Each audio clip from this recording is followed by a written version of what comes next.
할렐루야. 오늘은 침례 요한의 고백이라는 제목으로 함께 은혜를 나누도록 하겠습니다.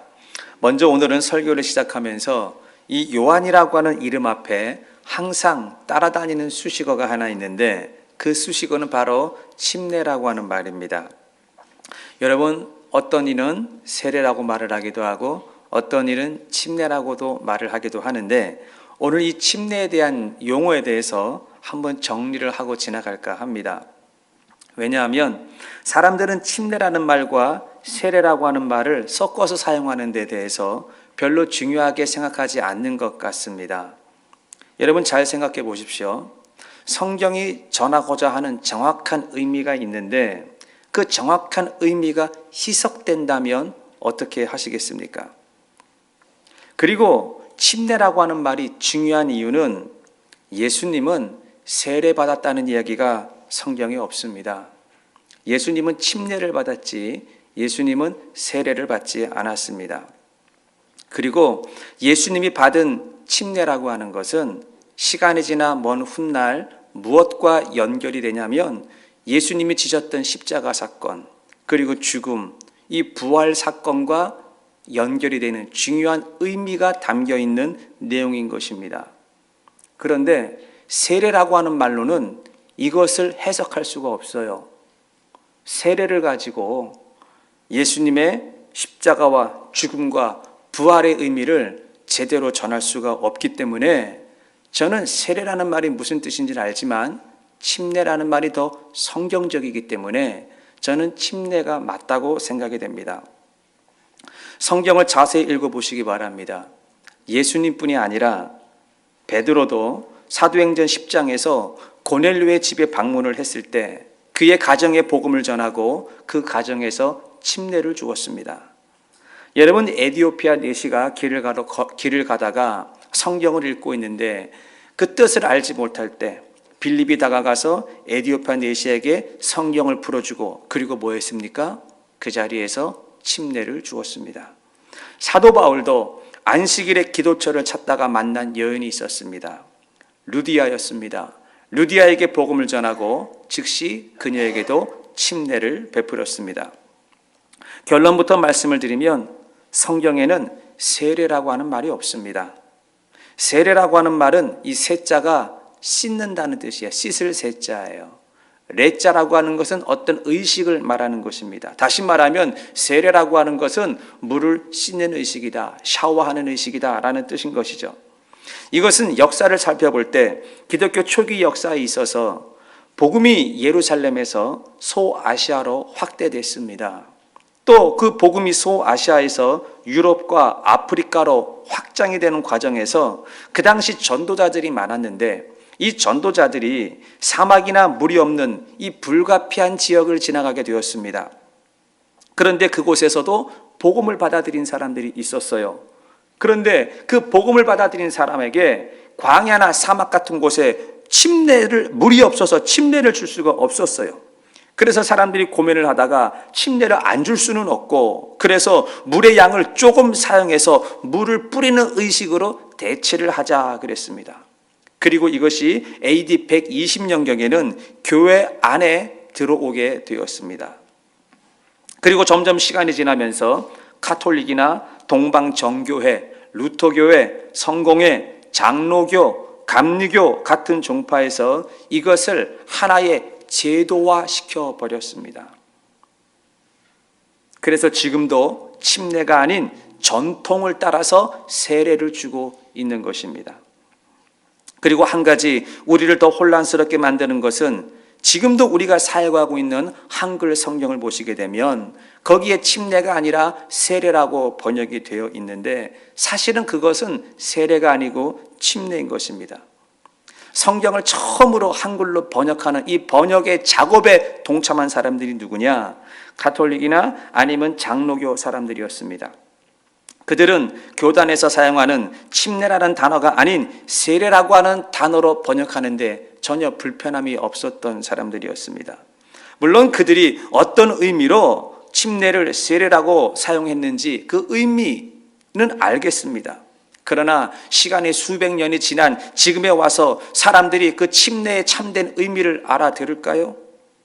침례 진짜 그 단어 속에 담겨 있는 그 의미가 희석되지 않았다고 보시는 것입니까? 세례라고 하는 것은 금방 말씀드렸던 것처럼 물로 씻는 것입니다. 요즘은 물을 구하기가 어렵지 않습니다. 번거로울 뿐인 것이죠. 귀찮은 것뿐인 것입니다. 그러나 침례라고 하는 것은 말 그대로 침자는 완전히 잠긴다라는 뜻입니다. 제가 이 침례라고 하는 단어를 조금 더 공부를 하다가 제가 가지고 있는 그 디럭스 바이블이라고 하는 프로그램이 있는데 그게 그 원어 사전입니다. 그 원어 사전을 쭉 뒤지다가 참 재밌는 의미를 발견했습니다. 침례라고 하는 것은 물에 완전히 잠긴다는 뜻도 있지만 이런 뜻도 있대요. 담궈서 염색을 한다라는 뜻이에요. 여러분이 염색할 때 어떻게 합니까? 천을 한 꼭지점을 딱 짚고 한 부분만 넣었다 뺐다 하십니까? 안 그렇잖아요.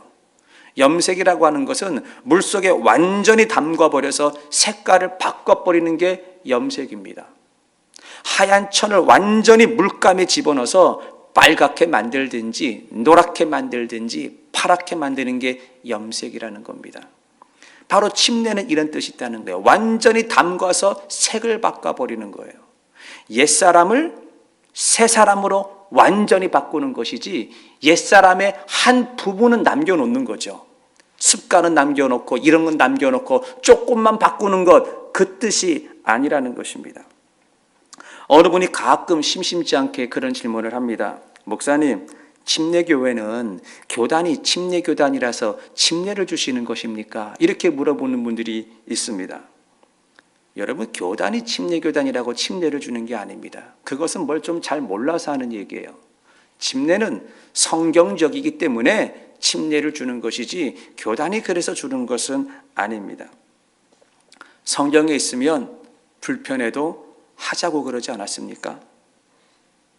어느 분이 그런 말 하더라고요. 아유, 목사님, 침례는요, 좀 침례 받으면 화장이 다 지워져서 그런 마음이면 침례를 받지 마세요. 침례 안에 담겨 있는 진짜 의미가 무엇이냐는 것입니다. 제가 다음 시간에는 사복음서를 전체 묶어서 시간대별로 설교를 하기 때문에 침례 받으시는 예수님에 대해서 설교를 할 겁니다. 그때 침례의 의미나 침례의 중요성에 대해서 더 자세히 말씀을 드리도록 하고, 오늘은 침례 요한의 고백에 대해서 다시 한번 초점을 맞춰볼까 합니다. 사랑하는 성도 여러분, 침례 요한이 어떤 사람이었을까요? 그리고 침례 요한은 과연 어떠한 고백을 하고 살아가는 사람이었을까요? 오늘 우리에게 주어진 본문을 통해서 요한에 대해서 한번 공부를 해보고자 합니다. 요한복음 1장 6절을 보시게 되면 하나님께로부터 보냄을 받은 사람이 있었으니 그의 이름은 요한이라 그랬습니다. 요한은 하나님으로부터 보냄을 받은 자라고 성경이 소개를 하고 있습니다. 여기서 보냄을 받았다는 말은 상당히 중요한 의미가 있습니다. 바로 이것은 요한의 정체성에 대한 부분입니다. 요한이 인생을 왜 살아가야 되는지, 내가 삶을 사는 목적이 무엇인지에 대한 부분이라는 것입니다. 그렇다면 여러분들은 어떻습니까? 여러분들은 누가 보냈습니까? 여러분들은 인생을 왜 살아가는 것입니까? 아니, 지금 내가 살아가는 삶의 목적이 무엇이냐는 것입니다. 사랑하는 성도 여러분, 사람은요, 삶의 목적이 분명하면 어떠한 어려움이 다가와도 거뜬히 이겨낼 수 있는 힘이 있습니다. 돈이 목적이면 돈을 버는 재미로 모든 어려움을 이겨내는 사람들을 보게 됩니다. 밤일을 해도요, 불평하지 않아요. 돈이 목적이니까. 그리고 투잡을 뛰어도요, 힘들다고 말을 하지는 않습니다. 왜요? 돈이 목적이니까. 돈을 주잖아. 목적이 이루어지잖아요. 그러니까 몸이 피곤하고 남들 쉬는 시간에 오버타임을 가져도 불평을 안 해요. 왜요? 그게 목적이라서 그렇습니다. 목회를 하다 보면 참으로 여러 종류의 사람들을 만납니다. 믿음이 좋은 사람들만 만나는 게 아니에요.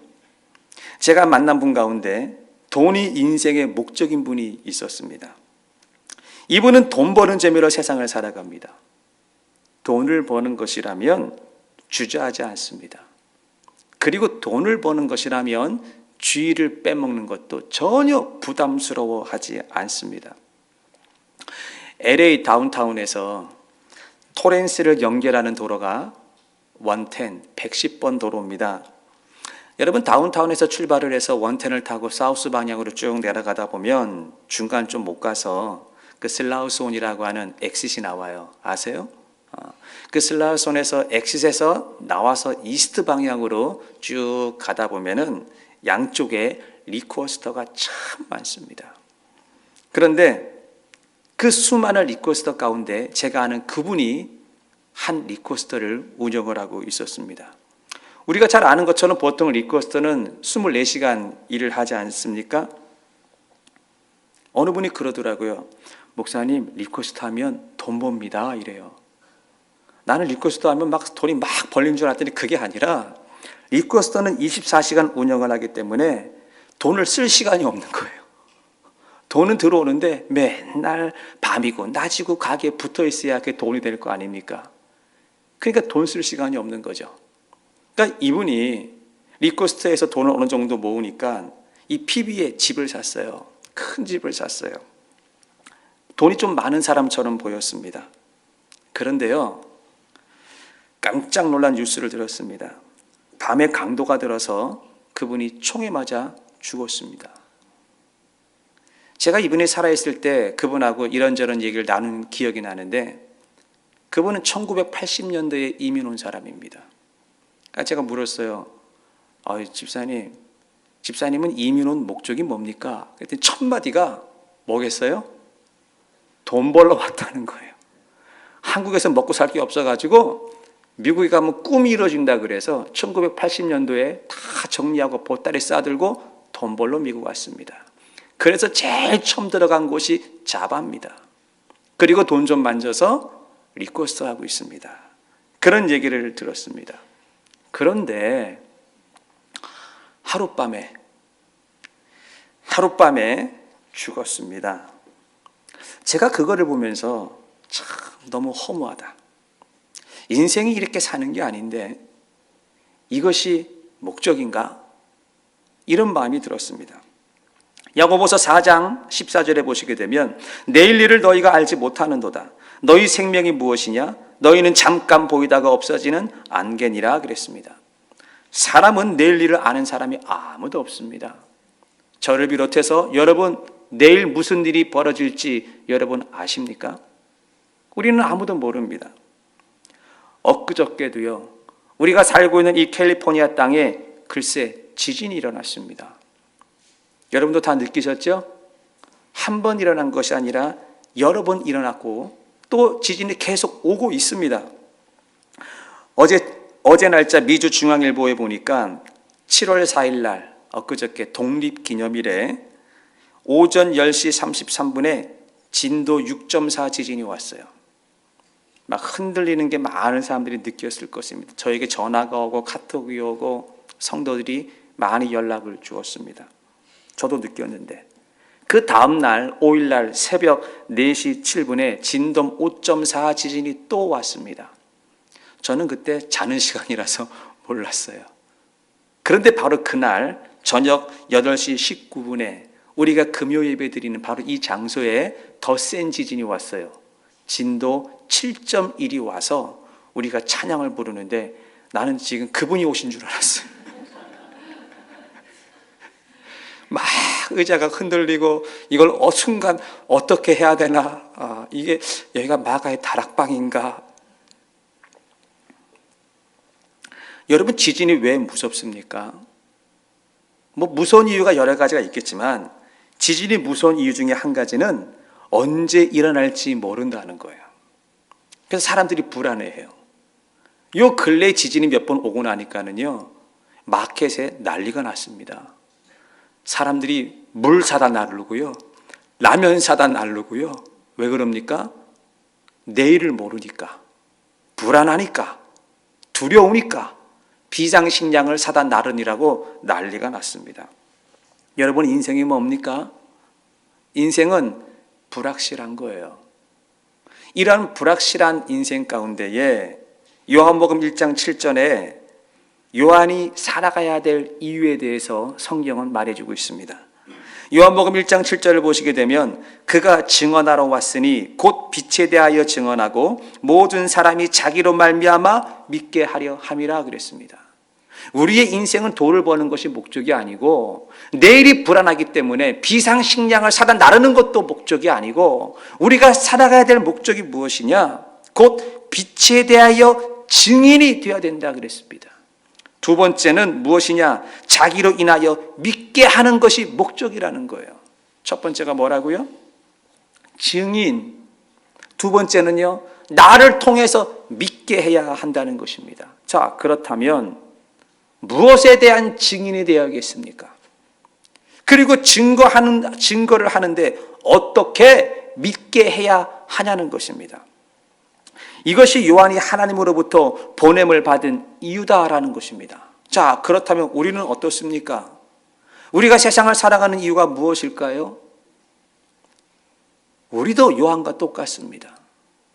요한만 하나님께 보냄을 받은 자가 아니라 우리도 하나님께 보냄을 받은 자라는 겁니다. 무엇을요? 증거하라는 거예요. 증인이 되라는 거예요. 그리고요, 너를 통해서 믿게 하라는 것입니다. 자, 그렇다면 첫 번째로 요한이 증거한 그 증인이 무엇을 증거를 했을까요? 요한복음 1장 14절과 15절에 보시면 이렇게 기록되어 있습니다.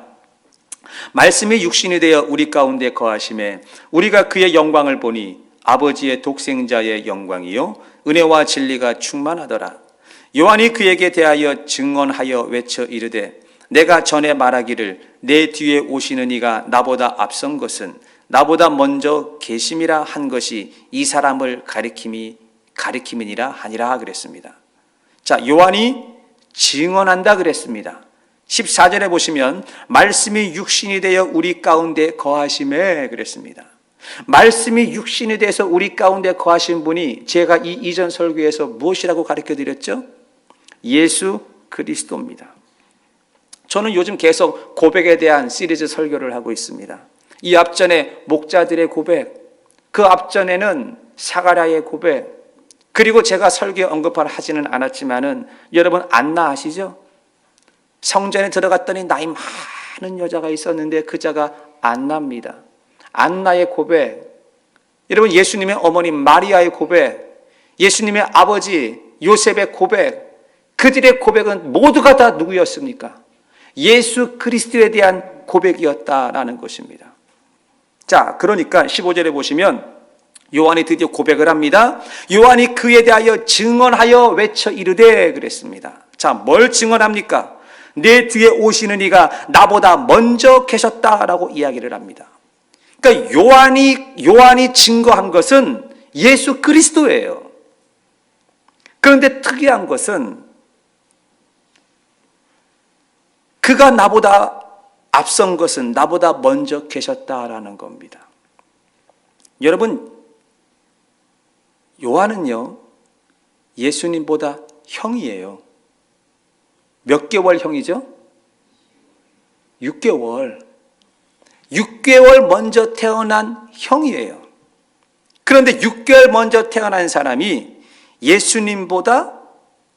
자기보다 예수님이 먼저 계셨다라고 이야기를 합니다. 여러분, 지금 이걸 어떻게 해석을 하시겠습니까? 한 절 더 볼까요? 16절에 보시게 되면 우리가 다 그의 충만한 데서 받으니 은혜 위에 은혜로다 그랬습니다. 여러분들은 이 은혜 위에 은혜라는 말을 어떻게 이해를 하고 계십니까? 많은 사람들은 이걸 이렇게 해석을 하더라고요. 은혜가 있고 그 위에 또 은혜라는 거죠. 그러니까 마치 아이스크림을 뜰 때 한 스쿱을 딱 떠서 딱 담았는데 보니까 좀 부족해 보여.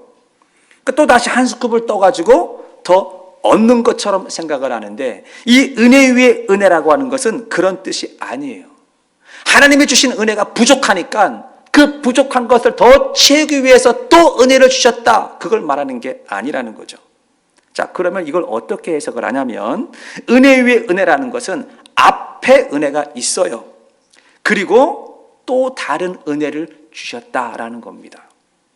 자, 그러면 앞에 은혜가 부족해서 다른 은혜를 준 것이 아니라 앞에 은혜도 충분해요. 그런데 하나님이 또 은혜를 주셨다라는 것입니다. 자, 요 말을 설명하는 것이 17절에 나와 있는데, 17절을 보시게 되면 율법은 모세로 말미암아 주어진 것이요 은혜와 진리는 예수 그리스도로 말미암아 온 것이다 그랬습니다. 자, 17절, 율법은 모세로 말미암아 주어진 것이다. 모세로 인해서 주어진 은혜가 있습니다. 그게 구약의 은혜입니다. 구약의 율법의 은혜입니다. 하나님께서 구약의 은혜를 주신 것이 부족한 게 아니에요. 충분한 것입니다. 그런데 그 뒤에 따라오는 말, 은혜와 진리는 예수 그리스도로 말미암아 온 것이다. 이 은혜와 진리는 예수 그리스도로 말미암아 온 것이라고 하는 것은 신약의 은혜를 말하는 것입니다. 그러니까 은혜 위에 은혜라고 하는 것은 앞부분의 은혜는 구약의 은혜를 말씀하시는 것이고, 뒷부분의 은혜는 신약의 은혜를 이야기하는 것입니다. 그러면서 18절에 이렇게 연결이 되어 있습니다. 본래 하나님을 본 사람이 없으되 아버지의 품속에 있는 독생하신 하나님이 나타나셨느니라 그랬습니다. 하나님이신 그분이 지금 우리 가운데 나타났다는 거예요. 그분이 누구냐? 예수 그리스도라는 것입니다. 그러니까 요한의 고백은 누구를 고백하고 있는 것입니까? 예수 그리스도를 고백하고 있는 것입니다. 어떻게 해요? 예수 그리스도는 나보다 먼저 계신 분이시다. 예수는 누구냐? 하나님이시다. 이 고백인 것이죠. 또 우리가 다 그분에게 속한 은혜 위에 은혜로 살아간다라는 거예요. 구약의 은혜 족하고 신약의 은혜가 족한데, 그 신약의 은혜가 누구냐? 바로 예수 그리스도라는 것입니다. 그리고 예수님은 우리 가운데 나타나신 분인데, 우리 가운데 나타나신 임마누엘의 하나님이라는 것이에요.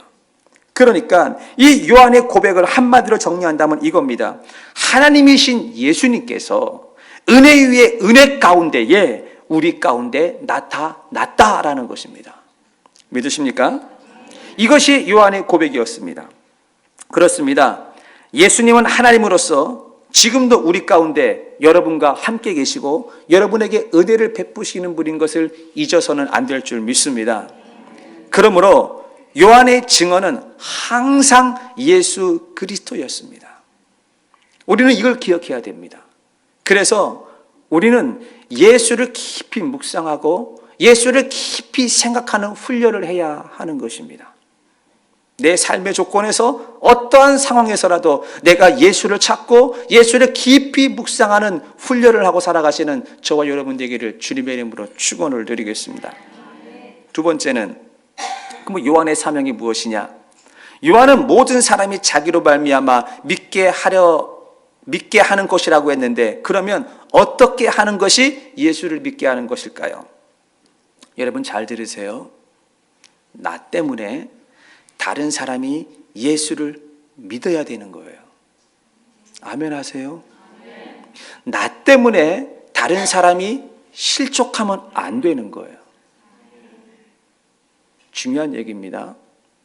나 때문에 다른 사람이 예수를 믿어야 되고, 나 때문에 예수 잘 믿는 사람이 실족해서는 안 되는 것입니다.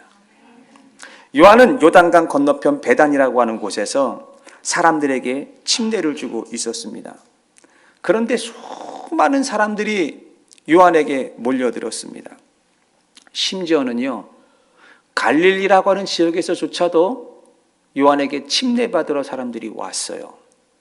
거리로 따지면 아무리 안 잡아도 100km 이상 되는 거리를 그 침례 한 번 받겠다고 사람들이 꾸역꾸역 모여들었습니다. 자, 그러자 예루살렘에서 난리가 났습니다. 예루살렘의 종교 지도자들이 제사장들과 레위인을 요한에게 파견을 보냈습니다. 그리고는 도대체 이 요한이 누구인지 이 사람의 정체를 알아오라 그랬습니다. 그리고 누구의 권위로 침례를 주는지 알아오라 그랬습니다. 요한복음 1장 19절에 보시면 유대인들이 예루살렘에서 제사장들과 레위인들을 요한에게 보내어 내가 누구냐고 물을 때에 요한이 증언하여 이르되 그랬습니다. 자, 여기에 요한의 두 번째 고백이 나오고 있습니다. 사람들이 묻습니다. 넌 누구냐? 이렇게 묻습니다. 여러분 잘 들으세요. 이건 지금 요한에게 하는 말이 아니라 저와 여러분에게 하는 말입니다. 사랑하는 성도 여러분, 여러분은 여러분 자신을 누구라고 생각합니까? 나는 나를 누구라고 생각하냐 말입니다. 질문이 어렵습니까? 조금 바꿔보겠습니다. 당신은 그리스도인이 맞습니까? 나는 예수를 따른 사람이 맞냐라고 지금 말하고 있는 것입니다. 그럼 우리는 뭐라고 대답을 해야겠습니까? 요한복음 1장 20절에 보시면 요한이 드러내어 말하고 숨기지 아니하니 드러내야 하는 말이 나는 그리스도가 아니라 한데 또 묻되 그러면 누구냐? 내가 엘리야냐? 이르되 나는 아니라. 또 묻되 내가 그 선지자냐? 대답하되 아니라 그랬습니다. 저는 이 부분에서 요한이 참 답답하고 때로는 조금 살짝 바보같이 느껴집니다. 지금 세 가지 질문을 던졌는데 다 대답이 아니다, 아니다, 아니다 이렇게 말을 해요. 사실 첫 번째 질문은 좀 부담스러워요. 내가 메시아냐? 여러분 나보고 누가 당신 하나님입니까? 이렇게 물으면 우리가 대답하기 좀 부담스럽잖아요. 그러니까 아니다 할 수 있어요. 두 번째, 그럼 네가 엘리야냐? 이것도 좀 부담스러워요. 죽었던 사람이 살아난 거 아닙니까? 그러니까 내가 이 말도 그렇다고 하기는 좀 부담스러워요. 그런데 세 번째는 전혀 부담스럽지 않아요. 네가 선지자냐? 라고 물었습니다. 지금 이 당시는요, 주변에 이 선지자 노릇을 하는 가짜들이 드글드글합니다. 너무너무 많습니다. 근데 거기에 살짝 그렇다라고 말하면 뭐 어때? 더군다나 지금 사람들은 침례 요한에게 침례를 받으려고 그 멀리에서 사람들이 구름대처럼 몰려와가지고 줄을 서 있는 상황입니다. 여러분 그 상황에서 내가 맞다라고 말해도 이거는 괜찮은 거예요. 그런데 침례 요한은 그 모든 질문에 아니다, 아니다, 아니다라고 이야기를 했습니다. 그리고 23절에 더 확실하게 이렇게 말합니다. 이르되 나는 선지자 이사야의 말과 같이 주의 길을 곱게 하라고 광야에서 외치는 자의 소리다 이렇게 얘기를 했습니다. 여러분 소리가 뭡니까? 특히 광야에서 외치는 소리라고 했는데 왜 하필 침례 요한이 자기 자신을 소리라고 했을까요? 정말 황당한 이야기입니다. 여러분 소리는요 본체가 아니에요. 예를 들어보면 자 앞에 강대상이 있습니다. 강대상을 두들기면 소리가 나요. 이 소리가 강대상입니까? 여기 물컵이 있습니다. 제가 물컵을 한번 두들겨 볼게요. 소리가 나요. 이게 물컵입니까? 소리지. 소리는 본체가 아니에요. 소리는 사라지는 거예요. 소리는 전달하는 전달 매개체인 것뿐인 것입니다. 요한이 그랬습니다. 넌 누구냐? 나는 소리다. 이 말은 나는 아무것도 아니다라는 얘기예요. 여러분 이거 쉬운 것 아닙니다. 지금 침례 요한의 지지율은요 하늘을 찌르고 있습니다. 두말할 것도 없이 모든 사람들이 요한을 바라보고 있습니다. 여기서 슬쩍 굳이 뭐 아니다라고까지 할 필요 없고 사람들이 네가 선지자냐? 라고 물을 때 그냥 애매모호하게 대답할 수 있잖아요. 뭐 그럴 수도 있고 뭐 아닐 수도 있고 좋게 생각하세요. 뭐 이렇게 말해도 자신의 주가는 엄청 올라가는 거예요. 내가 그랬다는 말 안 했으니까. 그런데 요한이 뭐라 그럽니까? 난 소리야. 이 얘기는 난 아무것도 아니야. 지금 그렇게 말을 하고 있는 거예요. 그러면서 결정적으로 쐐기를 박습니다. 요한복음 1장 27절에 보시면 곧 내 뒤에 오시는 그이라 나는 그의 신발끈을 풀기도 감당하지 못하겠노라 라고 이야기를 했습니다. 다시 말하면 나에게 초점 맞추지 말라는 거예요. 내 뒤에 오는 그분에게 초점을 맞추라는 거야. 나는 물러나고 나는 아무것도 아니고 내 삶을 통해서 누구를 나타내는 것이죠? 예수 그리스도를 나타내고 있다라는 것입니다. 나는 사라지고 예수를 나타내고, 이게 지금 요한의 이야기니까 우리는 이 말이 쉽게 들리지만, 만약에 우리가 335 모여서 사람들과 이야기를 한다고 합시다. 우리는 상대방의 의견을 존중해주고 나는 그 사람 앞에서 나는 사라지고 그 사람을 높이는 일이 쉽습니까? 그 사람이 자랑을 하면 우리 마음속에 무슨 마음이 듭니까? 재수 없잖아요. 그 사람이 잘난 척을 하면은요, 내가 자존심이 상하잖아요. 내가 무시당하는 것 같잖아요. 모든 사람들은 나를 드러내기를 원해요. 근데 침례 요한은 나를 드러내는 것이 아니라 나는 소리야. 나는 아무것도 아니야. 나에게 초점을 맞추지 말고 내 뒤에 오는 그분에게 초점을 맞추라고 이야기를 했습니다. 이것이 침례 요한의 고백인데, 침례 요한의 고백은 삶으로 보여주는 고백이었습니다. 그냥 말만 하는 것이 아니라 내 삶을 통해서 예수 그리스도를 나타내는 것이, 그것이 침례 요한의 고백이었다라는 것입니다. 지난 5월 16일 날 한국에서 영화가 한 편 개봉됐습니다. 그 영화 제목은 교회 오빠라고 하는 영화입니다. 저는 처음에 사실 이 제목을 보고 별로 큰 관심을 갖지 않았습니다. 그리고 살짝 솔직히 말하면 기분이 좀 나빴습니다. 왜냐하면 요즘 한참 한국에서는 미투 때문에 시끄럽잖아요. 이 미투가 교회 안에서도 참 많습니다. 그래서 저는 이 제목만 보고, 이 교회 오빠라고 하는 제목만 보고, 또 누군가 이 교회를 흠잡기 위해서 이것을 영화로 만들었구나. 그리고 요즘 이 기독교에 대한 이미지가 아주 안 좋은데, 이 교회에 대한 이미지, 기독교에 대한 이미지를 깎아내리려고 만든 영화다라고 제가 혼자 추측을 하고 있었어요. 그러면서 무슨 영화가 클로즈업이 됐냐면, 옛날에 그 전도연이 주연 배우로 나왔던 밀양이라고 하는 영화가 있어요. 혹시 보셨습니까?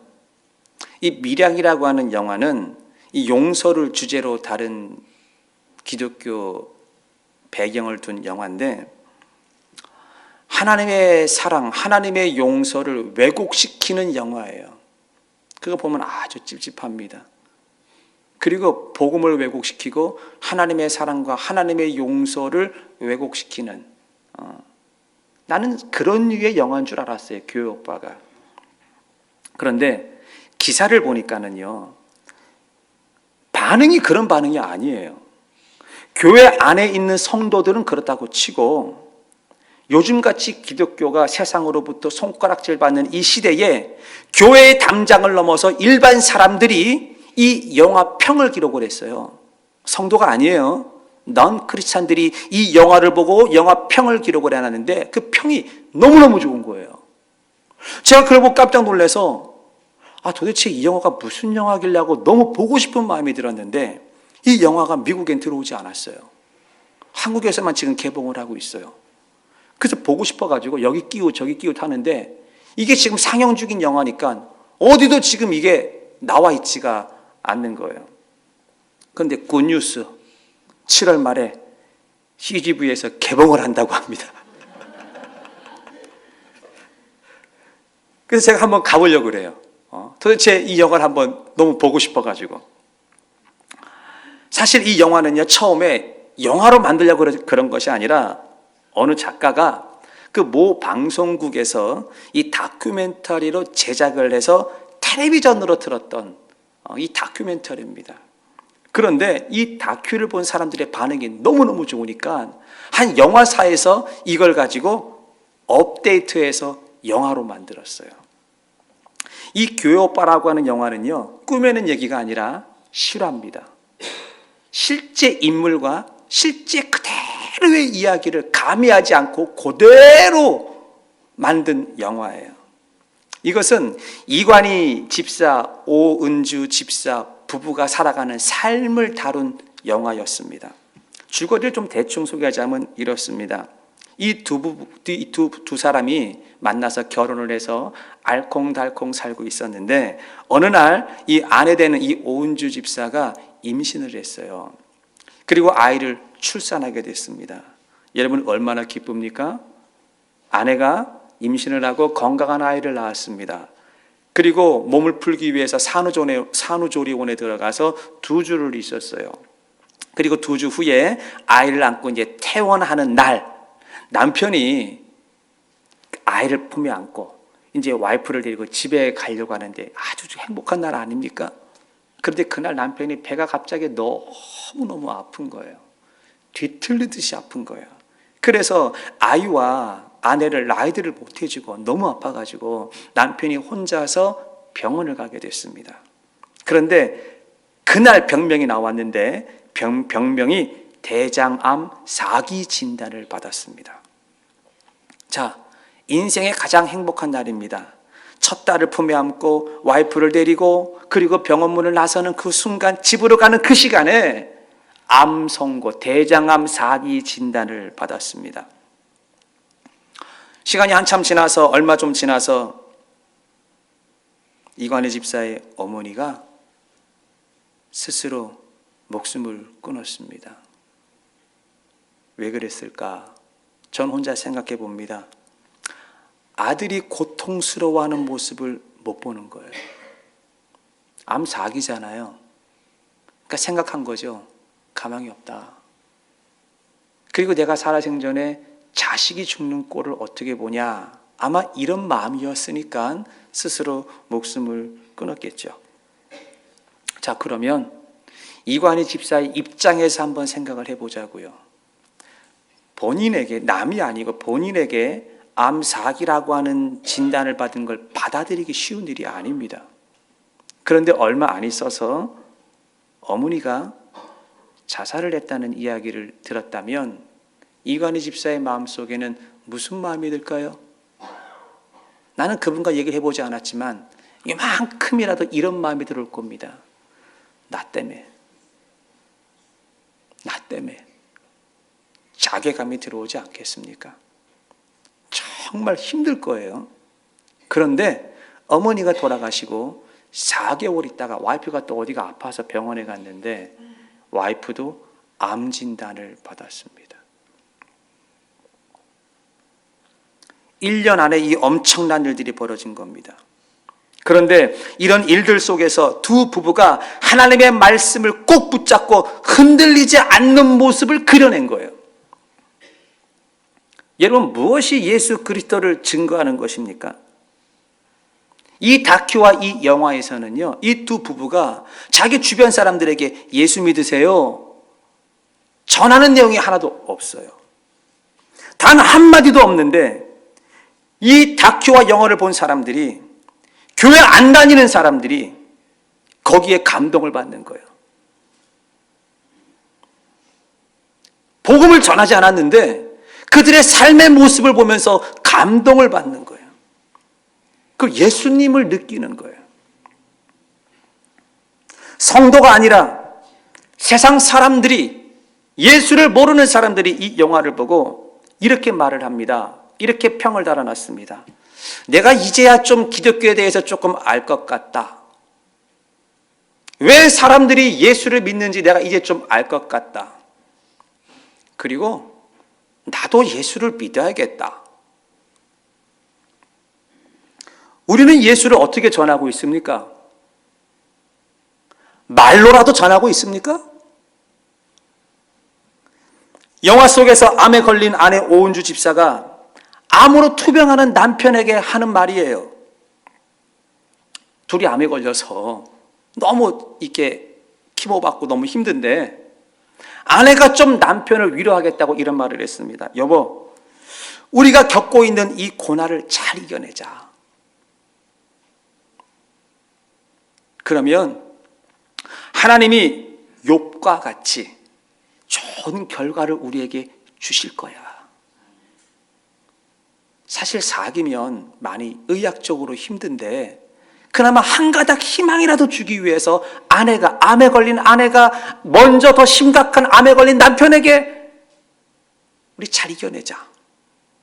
그러면 욥 봐, 욥기를 읽어봐.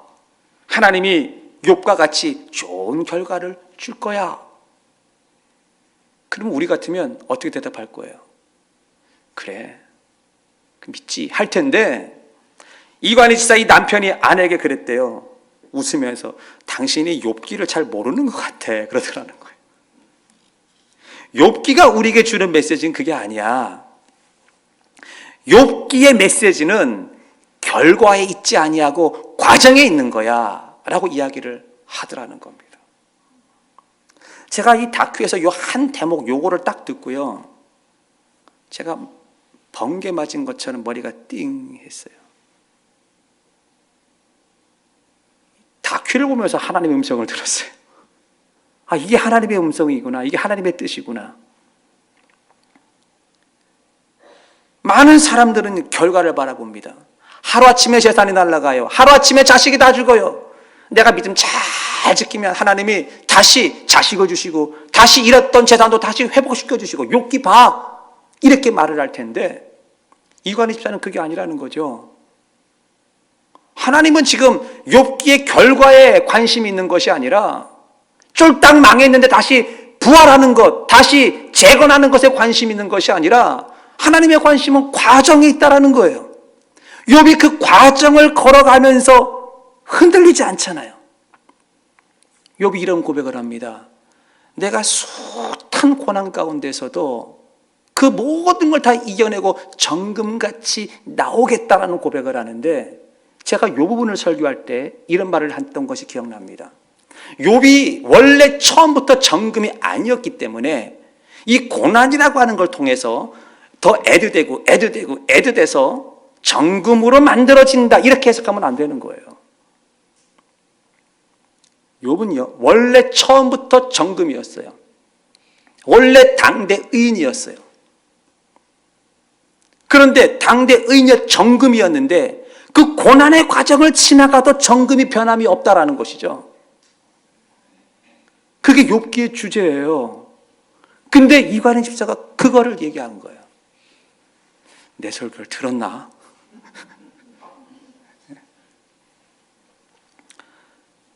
여러분들은 어떻습니까? 우리는 다 결과에 목숨을 겁니다. 하나님, 내가요 지금 그걸 보고 참습니다. 근데 하나님은 그렇지 않아요. 지금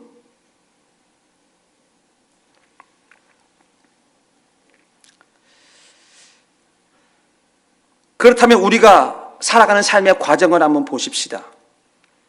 우리가 살아가는 삶의 과정에 좋은 일만 있습니까? 답답한 일이 있어요. 가슴이 먹먹한 일들이 있단 말입니다. 그런데 그 가슴이 답답하고 그 먹먹한 그 한가운데서 예수 그리스도로 향한 그 흔들림이 없는 그 서 있는 그 태도, 그것이 고백이라는 거예요. 여러분 잘 보세요. 내가 답답한 일이 있고 내가 힘든 일이 있으면 아무도 모르고 나만 알고 있습니까? 내 와이프가 알고 있고 아이들이 알고 있고 내 주변 사람들이 알고 있고 성도가 알고 있어요. 여러분이 무슨 문제 때문에 답답해하고 무슨 문제 때문에 가슴이 먹먹한지 모르지만 아무도 모르는 게 아니라 남편이 알고 있잖아요. 애들이 집안 문제 알고 있잖아요. 형제들이 알고 있고 교회 성도들이 알고 있고 목회자가 알고 있잖아요. 자, 그러면 그들이 봅니다. 이렇게 답답한 문제 가운데서 내가 믿음을 지키고 흔들리지 않고 이관희 집사처럼 그렇게 살아간다면 예수 믿으세요 말 한마디 안 해도 그것이 메시지라는 거예요. 그것이 고백이라는 거예요. 내가 힘든 것 알면서 사람들이 나를 보면서 아, 우리 목사님은 힘든데 저거 잘 이겨내. 그게 메시지예요. 여러분의 삶 가운데 아, 저 집사님은, 저 권사님은, 저 장로님은 집안에 이런 일이 힘든 거 있는데 그거 참 잘 이겨내. 아, 참 존경스러워. 그게 메시지예요. 그런데 힘든 일 조그만 거 있고 결국 자기 자신 신용을 먹는 건데 교회 와가지고 우거지 상에다가 인상을 쓰고 봐도 인사도 안 하고 그냥 오만 십자가 짐은 자기가 다 진 것처럼 지나가면 그게 메시지인 거예요. 침례 요한의 고백.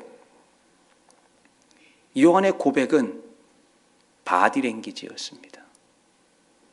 내가 얼마든지 높아지고 내가 얼마든지 드러날 수 있는 그 자리에 그냥 한마디만 하면 되는 거예요. 그리고 뭐 알아서 생각하세요 해도 되는 거예요. 근데 단호하게 난 아닙니다. 나는 소리입니다. 나는 사라지는 존재입니다. 나에게 집중하지 마세요. 내 뒤에 오는 분에게 집중하세요. 이게 바디랭귀지였습니다. 사랑하는 성도 여러분, 침례 요한은 그리스도에 대한 고백을 몸으로 보여주었던 사람입니다. 우리는 신앙이 말이 아니죠. 신앙은 바디랭귀지가 되어야 됩니다. 오늘 침례 요한의 고백은 바로 그거였습니다. 몸으로 말하십시오. 몸으로 보여주시기 바랍니다. 그래서 예수님이 태어나기 전에 수많은 사람들이 예수에 대한 고백을 했죠. 목자들의 고백, 사가랴의 고백, 안나의 고백, 마리아의 고백, 요셉의 고백, 다 그런 고백. 예수 그리스도 좋습니다. 그러나 침례 요한은 예수 그리스도 그리고 하나 더 몸으로 보여주었습니다. 여러분, 우리의 라이프가 메시지입니다. 내 삶의 애티튜드가 소리입니다. 그렇게 아시고 침례 요한의 고백, 우리 사랑하는 성도님들도 그 고백 속에 살아가시기를 주의 이름으로 축원을 드리겠습니다.